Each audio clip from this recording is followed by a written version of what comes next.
আপনি যে বাড়িতে থাকেন সেটাও মুক্তার ভারের নামে সেটাও জবরদখল করে আপনি নিজ নামে সোনার বাংলা হিসেবে প্রতিষ্ঠিত করেছেন। আপনার গাওগাছালার বাড়ি ওই হিন্দু ভদ্রলোকদের কাছ থেকে জবরদখল করে সেখানে আপনি একটা বিশাল বড় বাড়ি করে রেখেছেন। আপনি সখীপুরের যে বাড়ি জনাব কেফাতুল্লাহ চেয়ারম্যানের কাছে থেকে মানে চেয়ে লিখে নিয়ে সেখানে আপনি বসবাস করতেছেন। আপনি সখীপুরে সিএনজি স্ট্যান্ডে আপনি একটা জায়গা একটি ঘর শাহ আলমের ঘর ভেঙে আপনি রাতের আধারে আপনার লোকজনদের নিয়ে ভেঙে আপনি সখীপুর ছাড়া হয়েছিলেন। আজকে আমরা যে মানুষটিকে নিয়ে গর্ব এবং অহংকার করতাম বঙ্গবীর কাদের সিদ্দিকী বীরুত্তম, যে সামান ফকিরের সাথে ওতপ্রোতভাবে জড়িত ছিল, কিন্তু সেই মানুষটিও যে তার সাথে শেষ বেলায় এসে প্রতারণা করবে তা আমরা অনুধাবন করতে পারি নাই। 2003 সালে সামান ফকিরের নামে 74% জায়গা, প্রথমত 64 পরে 10, 74% জায়গা তার নামে দলিল করার জন্য সকল কিছু সিদ্ধান্ত গৃহীত হওয়ার পরে যখন দলিল করেছেন তখন তিনি তার নিজ নামে দলিল করেছেন। অথচ আমরা সকলেই জানি যে সামান ফকিরের নামে এই 74% জায়গা দলিল হয়েছে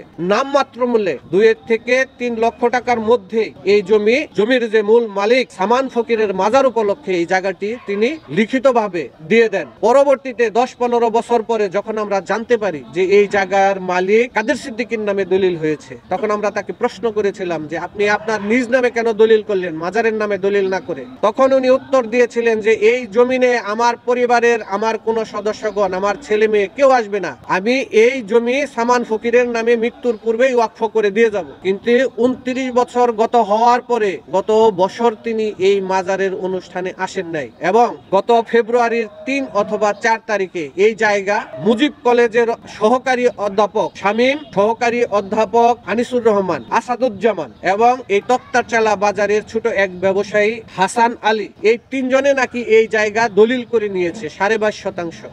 আমরা গত শনিবার অর্থাৎ কালকের আগের দিন বঙ্গবীর কাদের সিদ্দিকী যখন এই জমি এখানে পরিমাপ করার জন্য আসেন তখন আমি তাকে বাধা প্রদান করি যে কেন আপনি এই জায়গাটা এই বয়সে এসে আপনার নামের পাশে কালিমা লাগাবেন, যে সামান ফকিরের সাথে আপনার আত্মার সম্পর্ক, যুদ্ধকালীন সময় থেকে আজ পর্যন্ত আপনি ছাড়া সামান ফকির কিছু বোঝে নাই, সামান ফকির ছাড়া আপনি কিছু বোঝেন নাই, তাহলে আজকে আপনার সেখানে কি হলো? তখন উনি আমাকে কোনো সদুত্তর না দিয়ে জমিটা এখানে 54% জায়গা পরিমাপ করে তিনি এখান থেকে চলে যান কোনো উত্তর না দিয়ে। তখন আমি দিশেহারা হয়ে মাজার কমিটির যারা পরিচালনা পরিষদে আছেন তাদের সাথে পরামর্শ করে আমি সিদ্ধান্তে গৃহীত হই এবং জমির যে মালিক খুদ মালিক জয়নাল ভাই তার সাথে আমি পরামর্শ করি। তিনি বলেন যে আমি তো জায়গা মাজারের নামে দিছি, আমি তো বঙ্গবীরকে জায়গা দিই নাই, আর বঙ্গবীরকে 74% জায়গা দিলে আমি এই নামমাত্র মূল্যে দেবো কেন? যেখানে লক্ষ লক্ষ কোটি কোটি টাকার সম্পদ সেখানে আমি 2 থেকে 3 লাখ টাকার মধ্যে তাকে আমি দেবো কেন?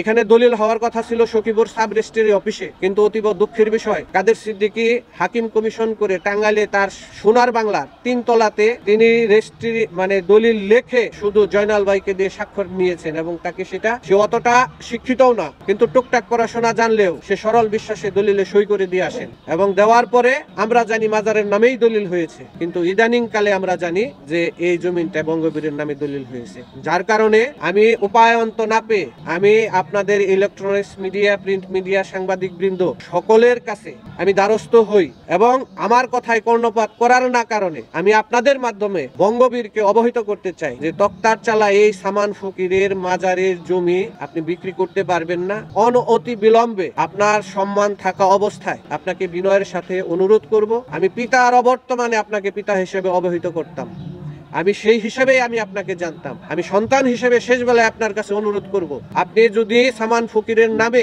মাজারের নামে এই জায়গা ওয়াকফ করে না দেন তাহলে শুধু আমি কেন সারা সখীপুরের মানুষ দুর্বার আন্দোলন গড়ে তুলবে। কারণ আপনার বিরুদ্ধে ইতিপূর্বেই অনেক অভিযোগ আছে, আপনি যে বাড়িতে থাকেন সেটাও মুক্তার ভারের নামে সেটাও জবরদখল করে আপনি নিজ নামে সোনার বাংলা হিসেবে প্রতিষ্ঠিত করেছেন। আপনার গাওগাছালার বাড়ি ওই হিন্দু ভদ্রলোকদের কাছ থেকে জবরদখল করে সেখানে আপনি একটা বিশাল বড় বাড়ি করে রেখেছেন। আপনি সখীপুরের যে বাড়ি জনাব কেফাতুল্লাহ চেয়ারম্যানের কাছে থেকে মানে চেয়ে লিখে নিয়ে সেখানে আপনি বসবাস করতেছেন। আপনি সখীপুরে সিএনজি স্ট্যান্ডে আপনি একটা জায়গা একটি ঘর শাহ আলমের ঘর ভেঙে আপনি রাতের আধারে আপনার লোকজনদের নিয়ে ভেঙে আপনি সখীপুর ছাড়া হয়েছিলেন। আজকে যদি আপনার শেষ বয়সে এসে অপমানিত হতে হয়, ঘৃণিত হতে হয়, লাঞ্ছিত হতে হয়, কারণ আমি আপনি মরণশীল, আপনার আমার মৃত্যু হবে, কিন্তু এই সামান ফকিরের মাজার পৃথিবী যতদিন আছে ততদিন বেঁচে থাকবে। আমি আপনাকে সেদিন বলেছি যে মৃত্যুর পরেও যেন আপনার গলায় নান্নতের কলসি না আসে, আপনি সামান ফকিরের জায়গাটা সসম্মানে আপনি ফিরিয়ে দেন। আপনি লুভি জানতাম, কিন্তু আপনি এতটা লুভি এটা আমার জানা ছিল না। আপনি আমাকে প্রস্তাব করেন এইখানে 10-20 জন পাগল যেন থাকতে পারে সেরকম একটি ঘর আমি মুসাফিরখানা করে দিয়ে যাব।